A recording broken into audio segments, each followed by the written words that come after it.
Antes de mergulhar nesta história incrível, considere se inscrever no canal e ativar o sininho. Cada história aqui tem algo a dizer, e você não vai querer perder nenhuma. Pobre garotinha conserta o Mustang do milionário, quando ele vê o anel em seu dedo. Na pacata cidadezinha de Harrisonville, aninhada entre colinas verdejantes e estradas sinuosas, as estações do ano se estendiam pacificamente, como um velho disco de blues tocando em um toca-discos cansado. Ali as pessoas ainda se cumprimentavam na rua, cachorros corriam soltos e o cheiro de torta quentinha vinha das cozinhas à tarde. Era um lugar atemporal, apegado às suas tradições e, às vezes, um pouco cego ao sofrimento silencioso. No final de uma rua sem saída ladeada por bordos centenários, erguia-se uma pequena casa de madeira com persianas descascadas, mas com um jardim bem cuidado. Era a casa de Emily Parker, uma menina de 10 anos de mente viva e olhar curioso, sempre carregando uma chave de fenda ou uma mola enferrujada no bolso. Ela tinha um jeito de olhar para as coisas como se quisesse entender o seu âmago. Emily era uma criança cheia de vida, com um brilho na voz que revelava uma maturidade precoce. Mas por baixo dessa vibração, carregava o peso de uma vida marcada pela perda precocemente. Sua mãe, Sarah Parker, uma doce e querida professora, morrera de câncer quando Emily tinha apenas 3 anos. Seu pai, incapaz de lidar com a dor, faleceu logo depois, deixando Emily aos cuidados de sua avó materna, Martha, uma mulher de costas curvadas, mas de olhar firme, que criará a neta com a força serena das mulheres sulistas. A casa de Martha era modesta, às vezes fria no inverno, às vezes silenciosa demais à noite, mas exalava um amor simples, do tipo que você nem sempre diz em voz alta, mas demonstra com gestos. Martha nunca falará muito sobre a morte de Sarah. Era uma dor envolta em um silêncio respeitoso. Ela disse simplesmente: "Estamos nos segurando, minha querida. Porque na vida há o que perdemos, e o que decidimos construir." Todas as tardes, depois da escola, Emily voltava direto para casa, deixava a mochila, vestia um macacão velho e manchado de óleo e se juntava à avó na pequena oficina atrás da casa. Lá, em um cômodo abarrotado de ferramentas velhas, rádios desmontados e rodas de bicicleta, Emily redescobriu um mundo que ela entendia. Consertava tudo que ganhava: torradeiras, secadores de cabelo, triciclos bambos. Não era muito, mas os poucos dólares que recebiam aqui e ali permitiam que sobrevivessem sem mendigar. Ela aprenderá cada movimento com Henry Parker, seu avô, um ex-mecânico da velha guarda. Antes de morrer de ataque cardíaco em sua oficina, ele lhe transmitirá um dom precioso: nunca subestimar o poder das mãos que trabalham e dos cérebros que observam.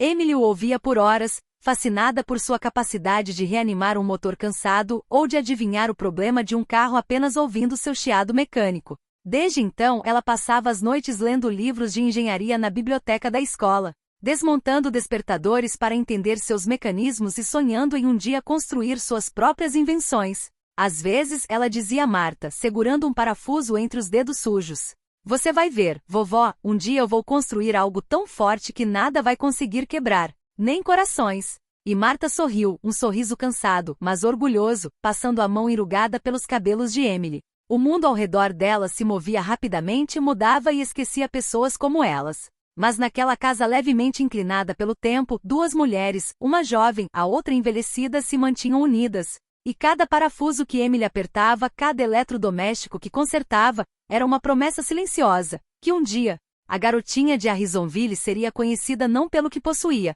mas pelo que era capaz de fazer. Num dia de outono, enquanto os bordos perdiam suas folhas douradas nas calçadas frescas da Willow Street, o vento trazia consigo o aroma de terra úmida e lenha queimando. O céu era de um cinza luminoso, carregado de nuvens que se moviam rapidamente, como se estivesse com pressa de chegar a algum outro lugar. Era um daqueles dias em que a luz parece suspensa no tempo, em que a cidade respira lentamente. Ao longe, o rugido de um motor cortava o silêncio. Um carro reluzente cortava a rua num clarão vermelho vivo, um Ford Mustang Fastback 1967 impecável, brilhando como uma joia ao sol. Ele avançou pela poeira e folhas caídas antes de morrer abruptamente, tossindo com um ruído metálico bem em frente à casa dos Parker. O barulho chamou a atenção de Emily, que estava ajoelhada na varanda consertando um ventilador velho. Ela olhou para cima, semicerrou os olhos e observou o carro com uma mistura de espanto e curiosidade. O Mustang não pertencia àquele lugar.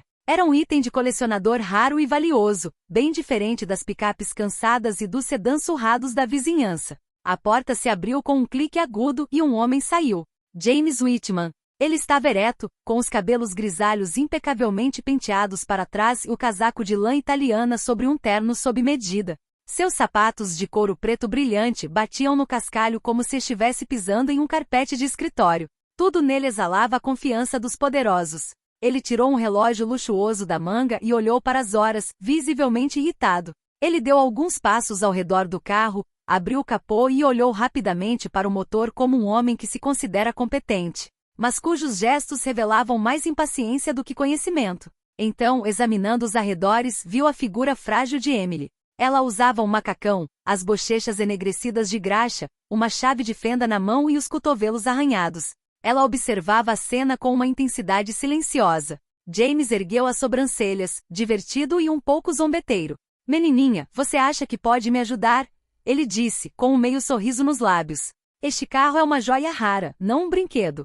Ele esperava que ela desviasse o olhar, intimidada, como muitos adultos à sua frente. Mas Emily não se abalou. Levantou-se, limpou as mãos num trapo velho que usava na cintura e desceu calmamente os degraus da varanda. Ela se aproximou direta com uma espécie de calma instintiva que não vinha nem do orgulho nem da insolência, mas daquela certeza tranquila que as crianças que aprenderam a sobreviver têm. Posso tentar, senhor, respondeu ela. Eu entendo muito de carros. Meu avô me ensinou tudo. James, embora divertido, também estava com pressa. Olhou para o seu relógio suíço, uma peça rara apresentada numa gala em Tóquio, e suspirou. Não tinha tempo para brincadeiras infantis. Mas algo, talvez a serenidade incomum de Emily ou a confiança silenciosa que ela exalava, o fez concordar. Tudo bem, vá em frente e me impressione. Emily não respondeu. Delicadamente colocou o pano no para-choque e se ajoelhou ao lado do Mustang. Naquele momento, ela não era mais uma criança diante de um bilionário, mas uma técnica diante de uma máquina. Seus dedos deslizaram pelo capô, como se quisessem sentir a pulsação do motor antes mesmo de abri-lo. Ela estendeu a mão, destrancou a trava e levantou o capô com um gesto fluido, quase cerimonial. O motor, de um preto imaculado, brilhava à luz outonal. Emily se abaixou, o rosto iluminado pelo reflexo metálico. Examinou os cabos, os terminais da bateria, as conexões, com um olhar que James reconheceu imediatamente, o de uma mente que enxerga além da superfície. Ela roçou um conector com a ponta dos dedos, franzindo a testa levemente. Então pegou um pequeno cabo desconectado que pendia levemente perto da bobina de ignição. Um fio minúsculo, mas essencial. Aí está o culpado, ela sussurrou quase para si mesma. Ela o recolocou com precisão, ajustou o terminal com uma chave inglesa que guardava no cinto e, em seguida, tocou delicadamente em mais duas conexões. Não foram gestos grandiosos, apenas o toque certo, o de alguém que ouve antes de agir. Quando ela se endireitou com um pouco de gordura na bochecha, ela limpou as mãos nas calças e disse calmamente. Tente agora, senhor. James ergueu uma sobrancelha. Entrou no Mustang com ceticismo, girou a chave, e o motor instantaneamente rugiu, com uma vibração profunda, plena e fluida, como um animal selvagem acordado. Ele ficou paralisado, por um longo momento, com as mãos no volante, a boca entreaberta. Ele desligou o motor e saiu lentamente do veículo, com o olhar fixo na menina que o esperava silenciosamente, de braços cruzados no frio do outono. Você é incrível, Emily. Como você aprendeu a fazer isso? Não havia mais zombaria em sua voz. Apenas surpresa, admiração e aquele espanto genuíno que só os momentos verdadeiramente inesperados provocam. Emily olhou um pouco para baixo e corou levemente. Meu avô. Ele era mecânico. Ele me ensinou tudo antes de partir. Ele disse que um motor é como um coração. Se você o ouvir com atenção, saberá do que ele precisa. Ela hesitou por um segundo e então acrescentou, em voz mais suave. E costumo consertar coisas em casa. Bicicletas, rádios, máquinas de fazer pão. Uma torradeira também, uma vez que soltava fumaça assim que você a ligava. Minha avó diz que tenho mãos milagrosas. James olhou para ela, impressionado com essa contradição fascinante. Uma criança de um bairro esquecido, vestida com roupas velhas, capaz de domar um motor raro que poucos engenheiros ousariam tocar. Não foi sorte. Foi talento puro, delicadeza, paciência. E no fundo, algo ainda mais precioso, amor. O amor de um avô que transmitiu mais do que conhecimento, e de uma avó que alimentou a confiança desta criança em um mundo que nada lhe prometia. James sentiu algo se agitar dentro dele. Uma emoção que ele não conhecia bem. Não era pena. Não era caridade. Respeito. Ele deu um passo para trás, ainda em choque. Você não quer ser mecânico um dia? Ele perguntou, finalmente com um sorriso genuíno nos lábios. Emily olhou para ele com o brilho de sonhos bem guardados. Não, senhor. Quero ser engenheiro. Projetar coisas. Inventá-las. Talvez até carros como o seu, mas ainda melhores. James assentiu lentamente.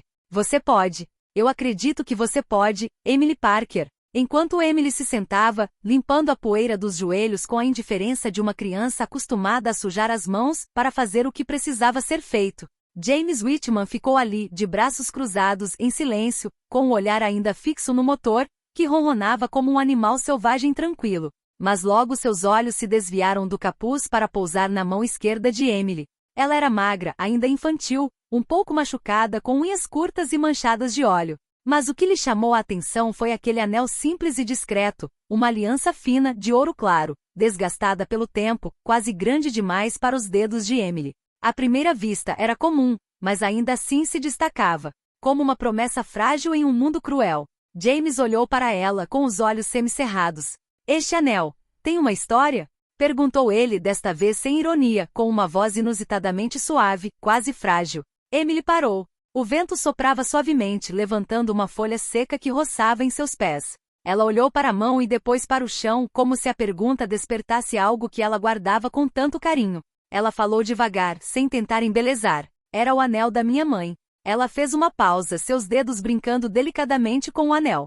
Ela foi embora quando eu era bebê. Não me lembro bem dela. Só da voz, talvez. Ou do cheiro dela. Não sei se é uma lembrança real ou algo que meu coração inventou. Ela olhou para James e ele viu, naquele olhar, uma lucidez desarmante. Minha avó me deu no meu 7º aniversário. Ela me disse que mesmo que você não tenha muito dinheiro, o amor é a coisa mais preciosa. Que este anel era uma promessa. Uma maneira de nunca esquecer o que realmente importa. Um silêncio se instalou. Mas não era um silêncio vazio. Era um silêncio denso e vibrante, como que precede lágrimas ou decisões importantes. James não disse nada.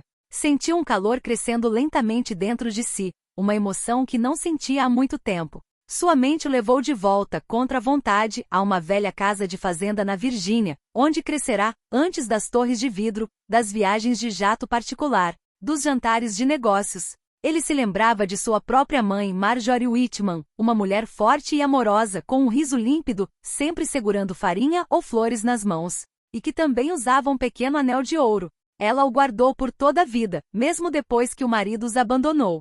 Ela dizia, não é o ouro que importa, Jamie. É o que ele carrega. Uma história, uma memória, uma verdade. Jamie sentiu um nó na garganta. Desviou o olhar brevemente envergonhado pela vulnerabilidade que não queria demonstrar. Mas Emily permaneceu ali, ereta e orgulhosa, sem tentar comovê-lo ou reclamar. Ela não havia pedido nada. Simplesmente oferecerá um pedaço do seu mundo.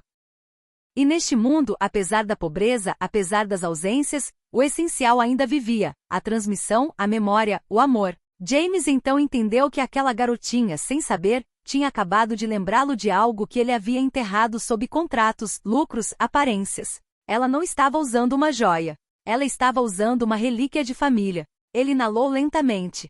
Sabe, Emily? Ele hesitou, procurando palavras. Minha mãe também usava um anel assim. Ela não tinha nada, mas me deu tudo o que me fez ser quem eu sou. Eu, talvez tenha esquecido disso no caminho. Ele sorriu suavemente, um sorriso sem máscara. E você me lembra disso hoje. Com seus olhos, com suas mãos, com este anel. Emily assentiu, emocionada, mas não respondeu. Não estava acostumada a receber elogios. Preferia fazer coisas a falar. James se ajoelhou ao lado dela e olhou diretamente em seus olhos. Nunca deixe este mundo lhe dizer que você não vale nada. Você já tem o que muitos passam a vida inteira buscando. E o que você carrega vale mais do que todo o ouro que já criei. E naquele momento suspenso, entre uma menina de macacão e um empresário vestido sob medida, uma cena invisível aos olhos do mundo se desenrolou. Uma cena em que duas solidões reconhecem, sem muitas palavras, sua humanidade compartilhada. Nos dias que se seguiram a esse encontro inesperado, James Whitman não conseguia tirar Emily Parker de seus pensamentos. A princípio, ele pensara que aquele momento passaria, que esqueceria aquela garotinha com as mãos manchadas de óleo e um olhar sério demais para a idade. Mas cada vez que subia em seu Mustang, com o motor ronronando sob seus dedos, ouvia as palavras de Emily. E cada vez que olhava para suas tabelas de números, suas salas de reunião impessoais, seus discursos calibrados em conferências prestigiosas, sentia um vazio crescendo dentro de si, um vazio que o simples olhar de uma criança despertara. Uma semana depois, ele retornou ao bairro pobre da Willow Street, não no Mustang, mas a pé, sem motorista, com as mãos nos bolsos, sem avisar. Bateu à porta da casa dos Parker, um pouco nervoso. A avó de Emily, Marta, abriu a porta. Ela semicerrou os olhos, surpresa ao ver aquele homem alto com um casaco de lã cinza na porta da frente. A senhorita Parker está disponível? Ele perguntou, com um sorriso tímido nos lábios. Emily chegou alguns segundos depois, com o cabelo preso para trás e uma chave inglesa ainda na mão. Ela não disse nada, apenas o encarou com um olhar interrogativo. James respirou fundo e então falou com ela com rara franqueza.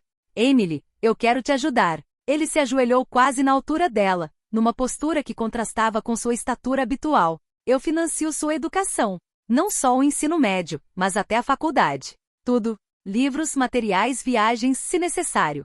Você quer ser engenheiro? Então você vai. Quero que você tenha a melhor oportunidade possível. Um silêncio acompanhou suas palavras. Marta levou lentamente a mão à boca. Emily deu um passo para trás, como se tivesse entendido mal. Ela apertou os olhos, procurando a piada, a armadilha, a dúvida. O porquê, eu? Ela sussurrou. James não tentou embelezar.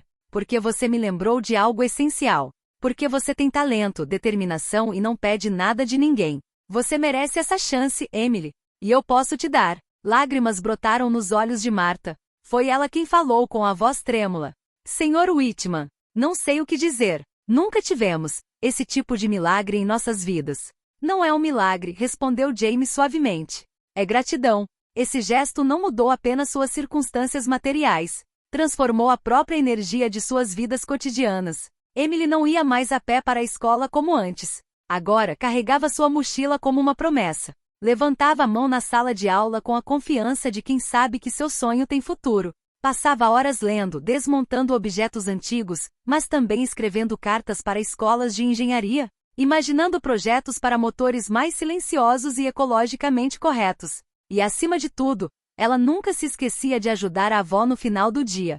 James, por sua vez, não parou por aí. Conhecer Emily desencadeou uma onda mais profunda dentro dele. Ele descobriu que em sua própria cidade dezenas, centenas de crianças brilhantes estavam sendo prejudicadas pela pobreza. Então, ele lançou a Whitman Foundation for Talent, um programa educacional que identificava e apoiava jovens de alto potencial em áreas desfavorecidas. Ele não queria mais ser um homem que construía torres. Ele queria construir destinos. Ele voltava com frequência à casa dos Parker, não como benfeitor, mas como amigo. Ele tinha o hábito de levar livros técnicos para Emily ou de conversar com Marta na varanda enquanto tomávamos chá. Emily logo o chamou de Sr. James, e um dia, simplesmente de James. E quando, alguns anos depois, assistiu ao discurso de formatura de Emily em um auditório lotado, foi o primeiro a se levantar sob aplausos de todos. Ela falava com clareza, com força, e ainda usava na mão esquerda o antigo anel de ouro, mais precioso do que qualquer distinção. Emily Parker tornou-se não apenas engenheira, mas também um símbolo vivo da resiliência de Harrisonville. Ela abriu seu próprio negócio, empregou jovens locais e se tornou uma mentora por mérito próprio. O círculo se fechou, mas nunca se fechou, ele se expandiu. James, por sua vez, finalmente encontrou um sentido que nem a riqueza nem a fama lhe haviam podido oferecer: o de transmitir. Esta história não é apenas sobre um motor consertado. É a história de um coração que recomeça, de um destino que muda e de um vínculo humano que transcende classes, idades e aparências. É a prova de que às vezes basta ouvir alguém que você menos espera para mudar duas vidas. Talvez até centenas.